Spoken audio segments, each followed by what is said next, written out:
So continuing with the police and the motorcycle.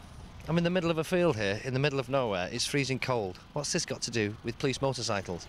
Well, if you think they lead a fairly varied life, you really ain't seen nothing yet. These are the boys that have the most fun. This is the off-road section.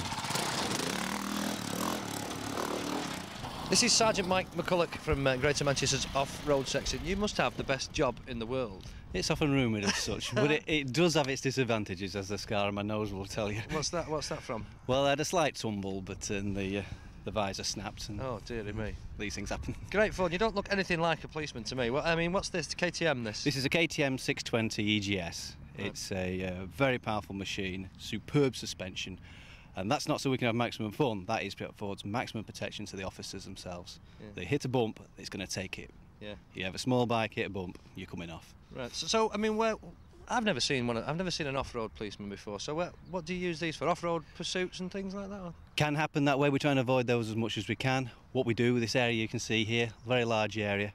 It has an awful lot of problems. They should be for the public enjoyment, but if lads come on motorcycles and rope all over this place with no regard for safety, what happens? We can have an accident. Somebody gets injured, animals get killed.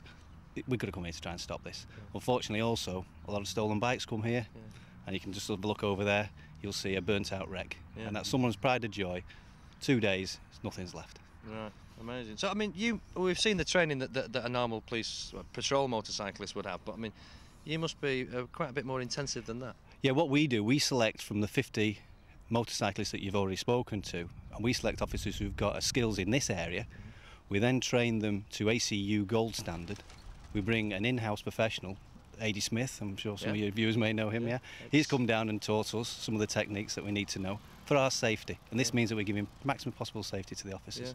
Yeah. And you wear, I mean, you don't look like a bobby, as I keep saying. I mean, you've got the Alpine Stars boots and dirty old jacket. And well, the jacket's got a lot of padding in it. This gives me safety. The boots are the best quality boots that we can get. We have leathers with padding in the knees.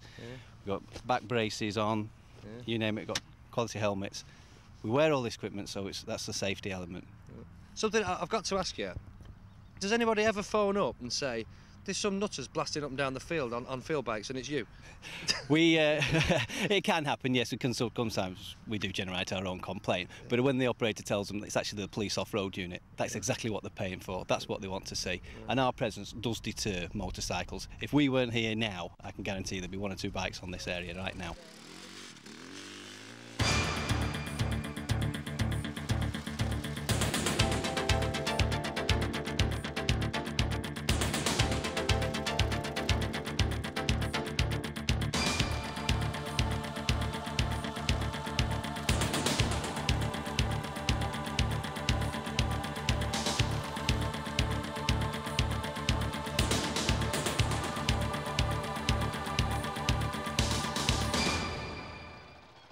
Mike, you look like you really enjoyed that. You were having a ball out there.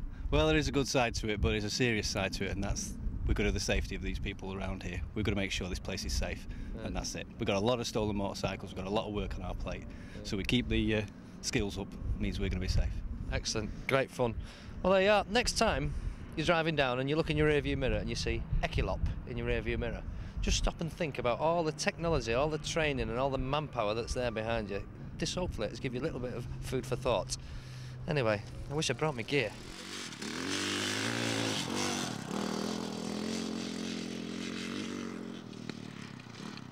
Well, I've left the off-road lads doing their stuff. I didn't have my gear, so they sent me back to base.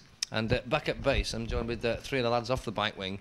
Now, Steve and Chris, we were out with you when we did the escorting the wide load. I mean, that must be just one of, I don't know, umpteen different tasks that you have to do. I mean, is there such a thing as a typical day for you? No, there's never a typical day. Every day is totally different. That's why I enjoy this type of police work.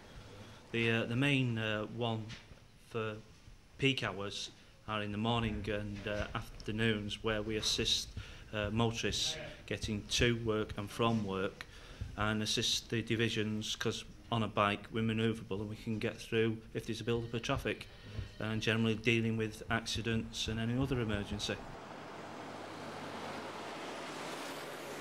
I was riding into Bolton one night. It was 10:30 p.m. I finished at 11.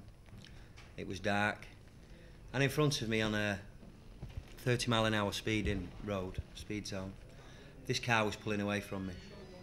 I looked down at the speedometer and it was saying 55 and increasing. So then I'll have a word with this car in front. It could be a drunk driver, it could be a stolen vehicle. So I put my blue lights on, I put my sirens on, and I eventually pulled it on the main road.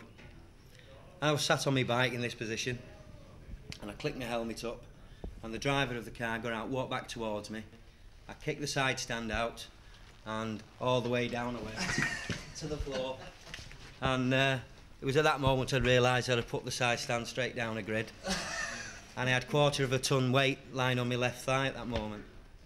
And I looked up from the floor and to find this motorist bent double, crying, laughing. And luckily for me, another motorist stopped. When they both stopped laughing, I said, "Will you get it off me?"